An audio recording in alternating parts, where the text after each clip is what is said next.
Hey, I'm Tim Miller with the Bulwark, and I'm here today doing some political prognosticating. I'm into gambling, I'm into politics, who's up, who's down, where I see value for you if you want to engage in a little bit of political gambling just for fun, just for funsies. Okay, we have Predict It, which is like a political stock market. We also have Odds Checker for the offshore folks. So let's go into my top picks right now. November 2023 on the predicted markets. All right, number one, I'm going to show you the Democratic nomination predictions. Okay, as it is happening as we're taping this thing, obviously this is volatile. It might move a little bit between now and when you get there. Joe Biden is at 68 cents, Gavin Newsom 23 cents, Kamala Harris 7 cents.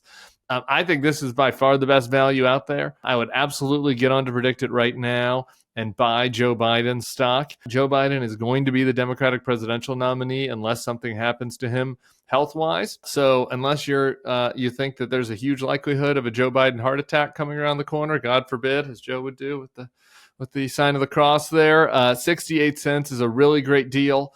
I would get in on that. I'm not even sure, by the way, that Gavin Newsom should be second there. I think that if something happened to Joe Biden, Kamala Harris would be an overwhelming favorite to be the next Democratic presidential nominee. This is not really a comment on her political skills, but she is the sitting vice president. There'd be very little time to start up a campaign against her. She's black. She'd be the first black woman nominee. I think it'd be very hard for somebody like Gavin Newsom to take that away from her. I think that Gavin Newsom is way overstated in this marketplace, and there's a lot of wish casting out there from people who don't really understand what's happening in the democratic process. My second favorite pick goes right to this. Will Kamala Harris be on the 2024 Democratic ticket?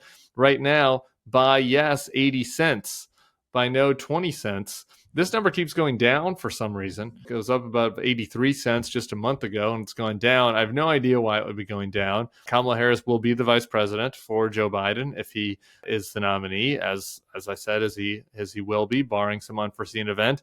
And if there is an unforeseen event, she would be the favorite to be on the 2024 ticket at the top of the ticket. Republican VP. I find this one interesting. They've got Kristi Noem as the favorite, 24 cents. That's about the conventional wisdom. Nikki Haley, 13 cents, is second. Tim Scott is third at 10 cents. I would go ahead and buy no on Tim Scott. There's no way Donald Trump is going to pick Tim Scott after his performance during the Republican presidential primary. Could not see it. He's overvalued there at 10 cents. Elise Stefanik and Vivek are both at 9 cents. Byron Donalds at 5. I could see all of them as possible picks. I like Robert Kennedy Jr., 4 cents.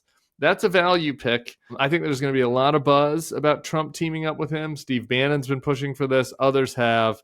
I don't know that Trump would actually pick Robert Kennedy Jr., but I think that his number is going to move up quite a bit from 4 cents as we move on. If you go over to Odds Checker, Tulsi Gabbard, I thought was interesting, plus 4,300. So for noobs here, that means that if you bet $10 on Tulsi Gabbard as VP, you'd win 430. Odds Checker has Vivek as the favorite at plus 740, Kristi Noem plus 800, second favorite, Nikki Haley third. They've got Robert F. Kennedy Jr. They're actually tied with Elise Stefanik. So you can see that at Odds Checker, they agree with me that RFK Jr. is undervalued over in the predicted market. So those are my VP picks. I think Elise is a safe pick. Nancy Mace isn't on any of these boards. She's a sleeper of mine. Noem, I think, is a safe pick. I'm intrigued by Byron Donalds, but I kind of doubt that he would go there. Tulsi Gabbard, I would eye that. That seems like potentially a Trumpian move.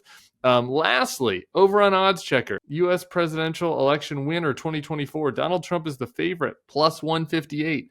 Joe Biden is second, plus 260. These are the best odds you're going to get on Joe Biden all year. And when it ends up being a mano, look, I think it's close to a coin flip right now. You're getting $2.60 for every dollar you bet there. So, boy, I think the value on Joe Biden here over Donald Trump is huge. It's concerning, and it's giving me the shakes a little bit to think that our overseas gambling odds makers think that Donald Trump's that much of a favorite over Joe Biden.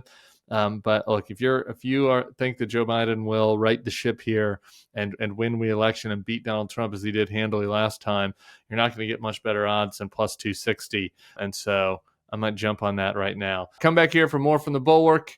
And give me some feedback in the comments on whether you're into political gambling tips from Tim. Hey, if you like this video and our content, I'd love for you to become a Bulwark Plus member. You get bonus podcasts, you get bonus newsletters, you get bonus takes from me that maybe don't come up on the YouTube feed. You can try it out for free at thebulwark.com/free trial. The link is below in the description. We'd love to have you as a member of our community. We have great commenters and great opportunities for people who want to protect democracy.